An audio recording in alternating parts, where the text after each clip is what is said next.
બગસરા શહેરમાં અટલજી પાર્કથી CNG pump સુધી 4 કરોડના ખર્ચે રોડ મંજૂર. ધારાસભ્ય જેવી કાકડિયાના યથાર્થ પ્રયત્નોથી થતા ખાતમુહૂર્ત કરવામાં આવ્યું હતું. અમરેલીના બગસરા શહેરમાં અટલજી પાર્કથી સીએનજી પંપ સુધી રોડ મંજૂર કરાવી પોતાના મત વિસ્તારમાં સર્વાંગી વિકાસ થાય તેવા પ્રયત્નો ધારાસભ્ય જેવી કાકડિયા દ્વારા કરવામાં આવ્યા હતા. બગસરા શહેરમાં અટલજી પાર્કથી બાયપાસ રોડ અત્યંત બિસ્માર હાલતમાં હોય, વાહન ચાલકોને અવરજવર કરવું મુશ્કેલ બન્યું હોય ત્યારે ધારાસભ્ય જેવી કાકડિયાએ સરકારશ્રીમાં રજૂઆત કરી 4 કરોડ જેવી માતબર રકમ મંજૂર કરતા ભાજપના કાર્યકર્તાઓ દ્વારા રોડનું ખાતમુહૂર્ત કરવામાં આવ્યું હતું. બગસરા શહેર ભાજપ પ્રમુખ ઘનશ્યામભાઈ સાદરાણી, શહેર ભાજપ પૂર્વ પ્રમુખ ધીરુભાઈ કોટડિયા, મનોજભાઈ મહેડા સહિતના ભારતીય જનતા પાર્ટીના કાર્યકર્તાઓ લોકો સહિતના ઉપસ્થિત રહ્યા હતા.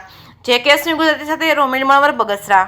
ગુજરાત સરકારના માર્ગ મકાન વિભાગ દ્વારા બગસરા બાયપાસને રિસર્ફેસિંગનું કામ 4 કરોડના ખર્ચે મંજૂર કરવામાં આવેલ છે, જે તાજેતરમાં શરૂ કરેલ છે અને અંદાજિત 10 થી 15 દિવસમાં કામગીરી પૂર્ણ કરવામાં આવશે.